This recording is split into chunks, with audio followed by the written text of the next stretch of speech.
everybody, I'm Tom Vasel, and today we're taking a look at 7 funky little games here that are just strange little odd games. Are they good? Are they bad? Let's find out. Chock-A-Block is a small little game. Hey, it comes in a block, and it's about building a block in your neighborhood where there's all kinds of weird people living there. Like you might have humans, but there's also going to be giant tomatoes and living flowers living there. It's a cute little art game, and you're trying to make patterns. Here's how it plays. In this game, players are going to be building an apartment complex that is going to be 3 wide and 4 high. And essentially each turn of the game, you'll have 2 cards in your hand and you'll play one. Each card is a mirror image on the other side. If you ever make a group of 4 of the same color, and there's a for rent sign in there, you can take one of these guests here, or one of these neighbors, and move them in. So a giant tomato has just moved into this spot. Now, the reason you are doing all of this is you are attempting to get groups together of the same types of stuff. So, for example, you can see I have 3 underwear next to each other here. So I'm trying to get a bunch of underwear next to each other, or a bunch of flowers, or a bunch of the daisies here next to each other. If you pull that off, if you have, let's say, this was, and you're not allowed to actually put the cards like this, but let's say there was 2, 3, 4, 5, and there was a 6th one somewhere. At that point, I would find the star for that one.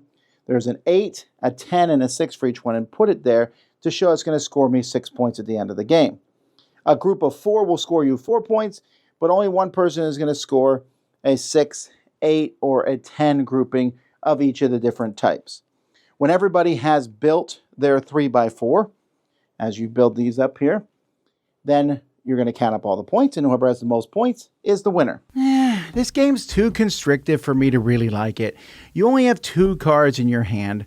You're trying to make a group of 4 the same color, which you can't often do. You have to build from the ground up, so you can't put cards wherever you want to. So yes, you'll make the patterns, you'll make the groupings, you'll find the right person to put in, but you also might not. And every time I played this, I never found that the best player won. It just seems to be the luckiest player wins. There's just too few choices. It's too constrictive. If you get the right thing that matches, you're fine. It's cute artwork and it's fine. I just don't think it's going to appeal to most people because the rules are too odd. Like you have to have a group of 4. There has to be a for sale. Then you take one of these. But then the grouping is the symbols, not the colors. And just not enough choices that I'm that impressed by it. It's okay. It's small. That's in its favor. But still, for me, this is a 5 out of 10. Parkade is about parking cars. No, it's not. But it has a lot of cars in here. It's about matching words up with each other. I'll show you. There are 3 different games, Valley Parking, Motor Show, and Road Rage, but they all kind of operate the same way. One person's going to be the parking guard, and they're going to place parking spots in the middle of the table. Each other player is going to have a handful of cards that show words on these cards and different cars. Now, the cars don't really matter, but I might say, hey, I'm going to put tattoo here next to animal because lots of people get tattoos of animals. And someone's like, what? No, it doesn't make any sense. The guard doesn't let you put it there. I might say, hey, the Olympics were just held in France. Well, that's a good one. So the guard lets me put it there. If the guard gets bored or people are running out of ideas, they can put out more parking spaces and people are simply just trying to park their cars. It's kind of a cool visual effect. There's all sorts of things. There's Santa Claus and different cars. But the first person to get rid of all the cars in their hand, or cards, the cards, hey, I'm trying to park a tank, or it is jazz, or a covered wagon. Anyway, the first person to get rid of their cards is the winner. You know, I am amused by the number of cars in this game. It's so neat. I mean, they did different art for every car in the game. It's just a shame they wasted it on such a mind-numbing game. There's a lot of party games out there with judges. But there's really no reason for a judge to accept anything here other than, that sounds good. Nah, it doesn't make any sense. The game is just kind of like, I'll put this card here. Okay, how about put this card there? Nah, that's the game. That's not really a game. There's no impetus for anybody other than persuading the person. I mean, I get that the point is when you're done, there's a parking lot full of all kinds of weird cars. I like how that looks, but they kind of forgot to include a decent game in a box. So Parkade is not one that I would really recommend. It's a pretty looking game, but there are hundreds of better party games out there than Parkade. 5 out of 10. Acornism is a strange little game that is from Phantom Lab about putting out surrounding animals with the food they need to eat, which apparently is acorns.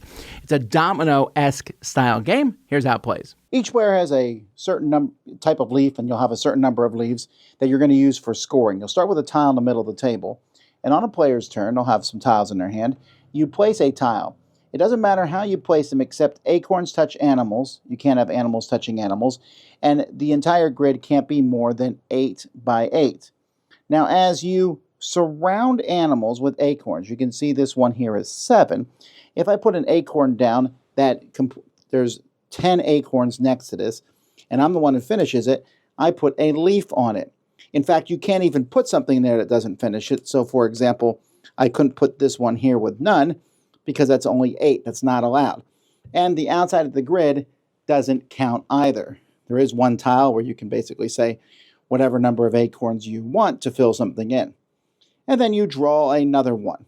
And you're going to keep going until all the tiles are played or until you can't place any more tiles in the grid. Each person gets points equal to the leaf and basically how many numbers. This is worth 10 points.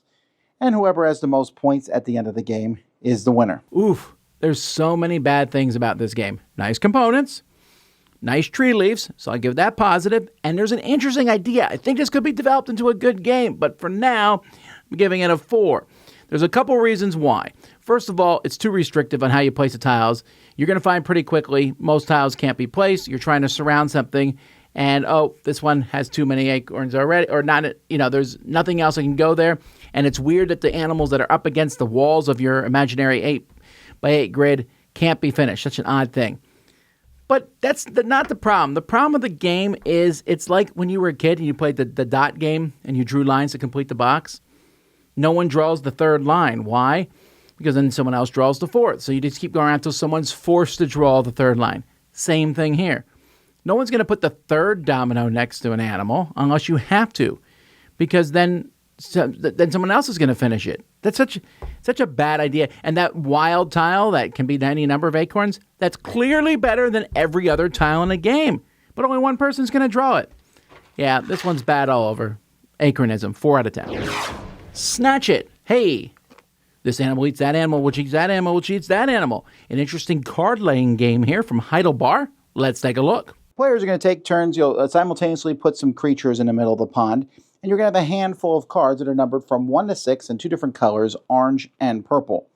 On your turn, you'll play a card and do the following. You can eat an animal in the pond by playing a card that's exactly 1 higher than it. So a 2 captures a 1, and in fact, the swarm here will capture a 6, but the swarm is a 0, so if a swarm's out, a 1 can capture it. You can also play the same number if you want, so a 6 can be captured by another 6. You'll then take this and put it in front of you.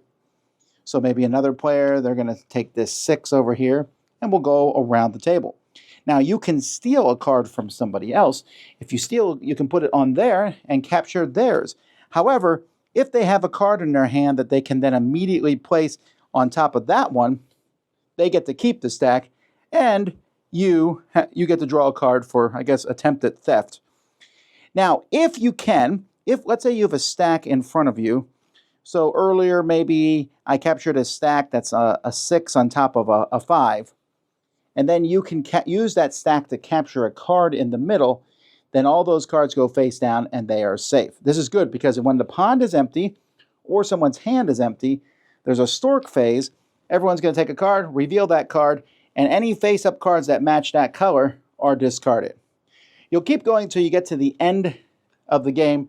You'll insert a card at the beginning of the game in the deck, depending on player count, and whoever has the most cards in their face-down deck will win at that point. Oof.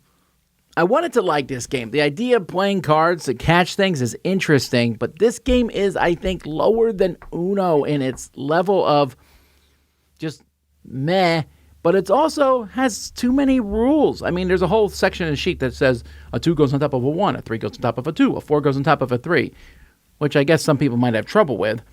I guess the 7-0 card, the 7 can go on top of a 6, but a 6 can go also on top of 6. But anyway, you snatch stuff from the middle. Other people try to steal them. You can steal it back if you have the right card in your hand. And then that's all okay-ish at best. But the problem with the game is not that. It's that as you're collecting these, you're going to turn over cards, and whichever card has the most colors, those are gone. And if I have an orange and a purple in front of me, I don't really care because I'm going to lose one of them. The game is just very, very unsatisfying and incredibly lucky, and there's just not a lot going on in it that I could recommend. So even though it has nice artwork, nice card quality, and a funny theme, I can't recommend Snatch It 5 out of 10. In Run Bunny Run, one person's going to play the rabbit, other people are going to play the wolves, and they're trying to catch him. A little card game. Let's take a look at how it plays. In this game, you always play with a rabbit and then multiple wolves. It doesn't matter. There's always going to be a rabbit, but there can be up to 4 wolves. Each group, you're going to pick a scenario, and the rules give you some example scenarios that you can play, but you can kind of do whatever you want. You need to have a rabbit hole somewhere on the table, and you can put some terrain up on the table, which will affect some things. But what's going to happen is each player, and I'm going to show you a smaller one just so you can see it. So let's say these 2 wolves are chasing after this rabbit here. Each round of the game, player's going to play a card face down. Rabbit goes first. They'll take their card and put it on the brown spot on that card, and that's where the rabbit is now. Next turn, if I play a card, it would go here. Next time, here, which would be bad because I'm running into the wolf. But the wolves are doing the same thing. They're going to play their cards like that to move around, and if a wolf ever touches the rabbit, that wolf wins. If the rabbit ever gets to their hole, they win. And that's pretty much the game. This game caught me off guard because the way you put the cards on top of each other is very similar to aerial combat games. This game is very similar to X-Wing or to Wings of War because you're moving these pieces around, program movement, you pick the direction and you're moving the rabbit and wolves around the table. So it's a simple, fast little miniatures game in a box. I was amused by this one. It's simple, you can add the terrain, and it's kind of like a game you'd play as a lap, I didn't know there would be such a category as filler miniature game, but that's what Run Bunny Run is. It's funny artwork, silly to play, and you're just, okay, I think the bunny's going to juke that way. I'm going to go that way too. Oh, no, he went the other way or whatever. Funny. If it was longer, I wouldn't like it, but it is a perfect length. It works really well. 7 out of 10. I was amused by this one. Run Bunny Run. Sail or Die is from Loosey Goosey. Loosey Goosey makes the strangest games. They have a game called Tofu God, and most of their games have been pretty bad, but last year they came out with a game called Surfasaurus Rex. This one, this one shows a shark eating a butt. I'm not really sure what's going on here on the cover here. They don't even pretend that there's a theme here. They just tell you how it plays there. You're going to start with points in this game, and you don't want to lose them. Here's how it plays. In this game, everyone's going to get a bunch of point tokens in their color, and you're going to shuffle a deck and pass out a certain number of cards to the players. You'll notice the cards in this deck are all different suits of various colors, although there are some wilds in the deck, and there's even double and triple wilds. So on your turn, you play a card. So when we'll start, whoever has the shark, they'll play a card in the middle, and then each player must play a card of a different color. You can play a card of the same color if you want to. That's breaking a rule, though, and you have to throw a point in the middle of the table. You'll turn the previous card face down. You can also play more cards. You can play one more card.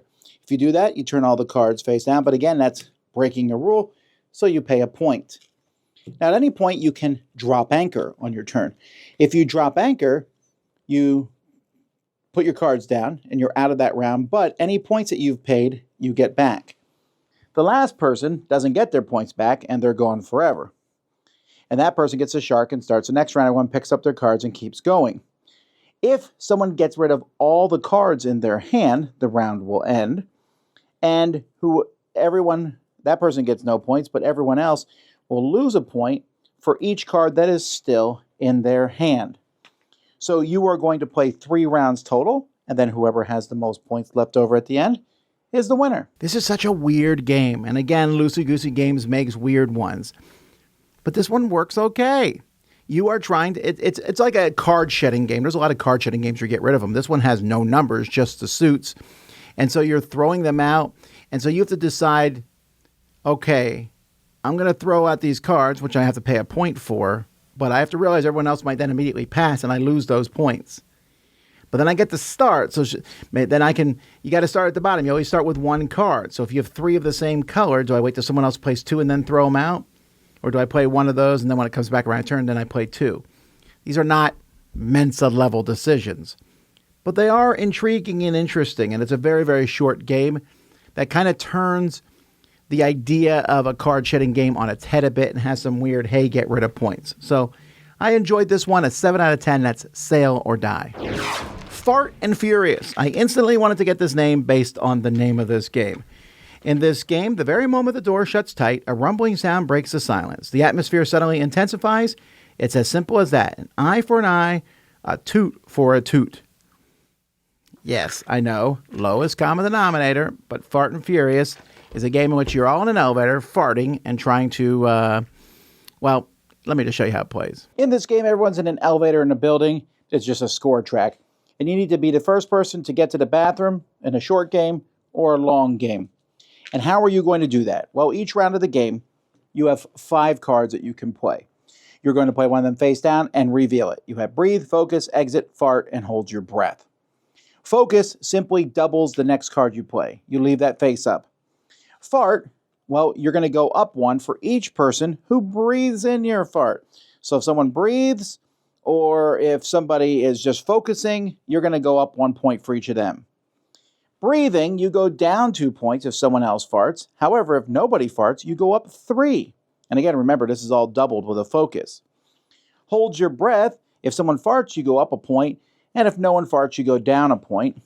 And then exit means you get to pick your cards back up again. Normally, you don't get to pick your cards up until you've played them all. But exiting means, first of all, you won't smell any farts that round, and you get off the elevator, briefly. Now, if multiple people play an exit, then nobody gets off, and you're in trouble. Unless you focus beforehand, then a focus exit, you're the only person to get off.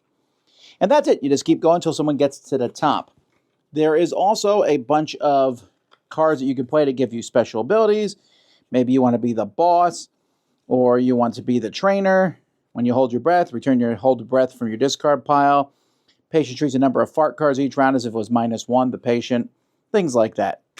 That's how you play. So this has a theme on it, this Beta Kuma. I don't know much about this theme.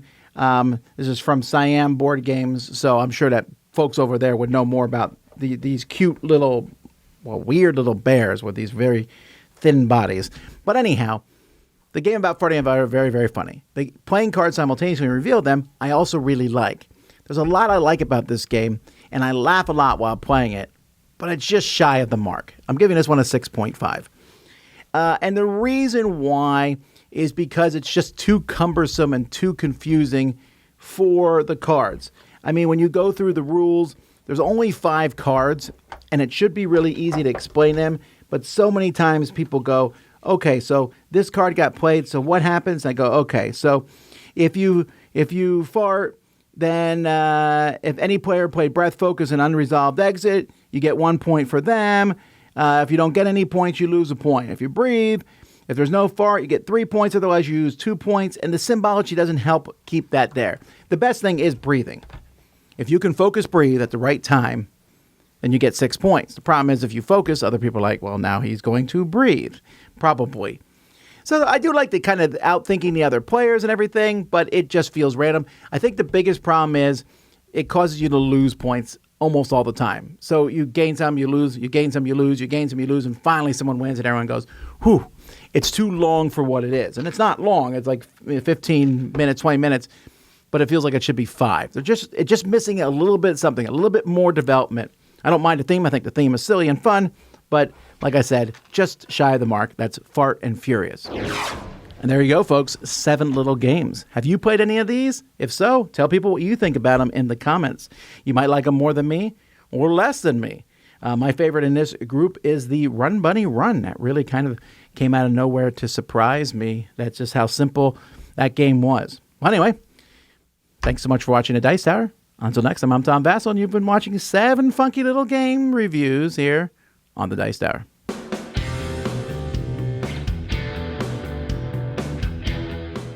Hey everybody, thanks for watching another video from the Dice Tower. Hey, you want to learn more about us, communicate with us? We have a Facebook group, we have a Discord channel, lots of different ways to get involved with the Dice Tower. You can find that in our Linktree link below. So just click that, it will take you and you can communicate with us on Facebook, join our Facebook groups. There's lots of cool things that you can find and become part of the Dice Tower. Thanks so much for watching. I'm Tom Vasel.